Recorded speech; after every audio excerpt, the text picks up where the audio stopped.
आपको कश्मीरी मुसलमान जब भी दिखाया गया पत्थरबाज की शक्ल में दिखाया गया, लेकिन आज मैं आपको असल कश्मीरी मुसलमान दिखाती हूँ। आपके सामने ये कश्मीर है, यहाँ भयंकर बर्फ पड़ रही है, सड़कों पर 1-1 फीट तक बर्फ जमा हो गई है, लिहाजा जो पर्यटक जहां थे वहीं पर फंस गए हैं। बर्फ से पटी सड़क पर हिंदू पर्यटकों की मदद करता ये अब्दुल है। बस में पर्यटकों को खिलाते ये आरिफ, हमजा और हिमाकत बेग जैसे लोग हैं। आपके सामने ये मस्जिद है। गोदी मीडिया ने आपको मस्जिद के भीतर आतंकी, जिहादी, थूकने वाले तबलीगी दिखाए हैं ना। बहुतों ने मस्जिदों और मदरसों को आतंक के अड्डे बताए हैं। पंजाब से आए ये लोग कहते हैं उनको भारी बर्फबारी में मुसलमानों ने मस्जिद के भीतर रखकर उनकी जान बचाई है। आज रात को ही हम गोंड की मस्जिद में रुके थे सर जी। कैसी हमारी बहुत ज्यादा मदद की जी। इनके सहारे ही हमने ये इतने तूफान की रात गुजारी है। नए जीवन दान वाली बात हुई था। ऐसा एक मस्जिद का हाल नहीं था। जब कश्मीर में होटल नहीं मिल भी रहे थे तो गाड़ियां सड़कों पर चल नहीं पा रही थी, तो कश्मीरियों ने हिंदू भाइयों के लिए पास की मस्जिदों के दरवाजे खोल दिए। जिसको जहां जो मस्जिद मिली उसे पनाहगाह में बदल दिया गया। उत्तर प्रदेश के कुंभ में मुसलमानों के आने पर रोक लगाने वालों तक मेरा ये वीडियो जरूर पहुंचाइएगा। तो मुसलमानों को गंगा में नहाने से रोकते हो, गंगा किनारे लगे मेले में आने से रोकते हो, लेकिन मुसलमान संकट के समय तुम्हें मस्जिदों में भी पनाह देने से नहीं हिचकते। सिर्फ मस्जिद ही नहीं, हिंदू पर्यटकों को बर्फबारी से बचाने के लिए, बर्फीले तूफान से उनकी जान को बचाने के लिए आम कश्मीरियों ने अपने घर के दरवाजे तक खोल दिए। ये एक आम कश्मीरी भाई का घर है। बैठने के लिए घर में जगह भले ही कम हो, लेकिन इतना बड़ा दिल दिखाकर ही इन लोगों ने हिंदू भाई बहनों का दिल जीत लिया। ऐसे लोग मैंने दुनिया में आज तक नहीं देखे जो इतनी मदद करते हैं। प्रज्ञा मिश्रा का ये वीडियो सारे नफरती बाबाओं तक जरूर पहुंचाइएगा।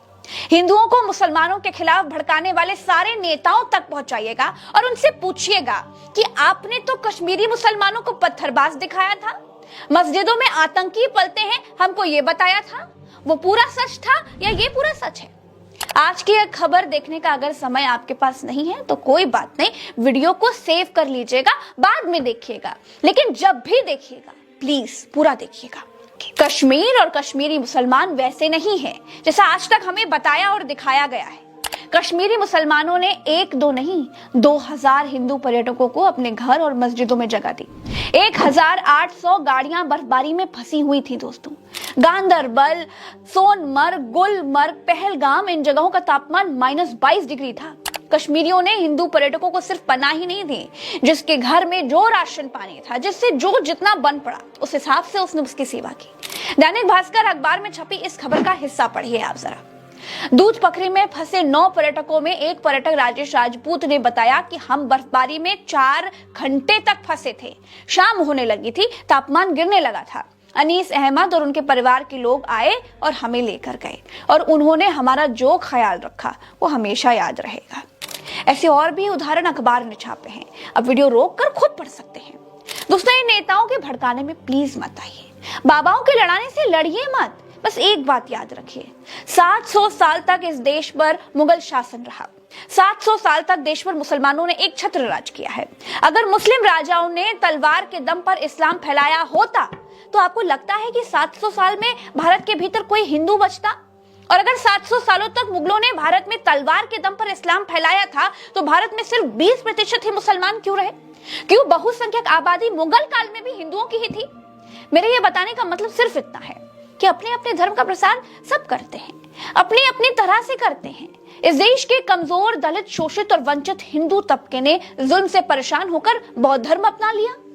उस पर कोई बाबा, कोई नेता, कोई कुछ नहीं बोलता, लेकिन मुसलमानों के नाम पर ये सब आपको भड़काने के लिए चले आते हैं।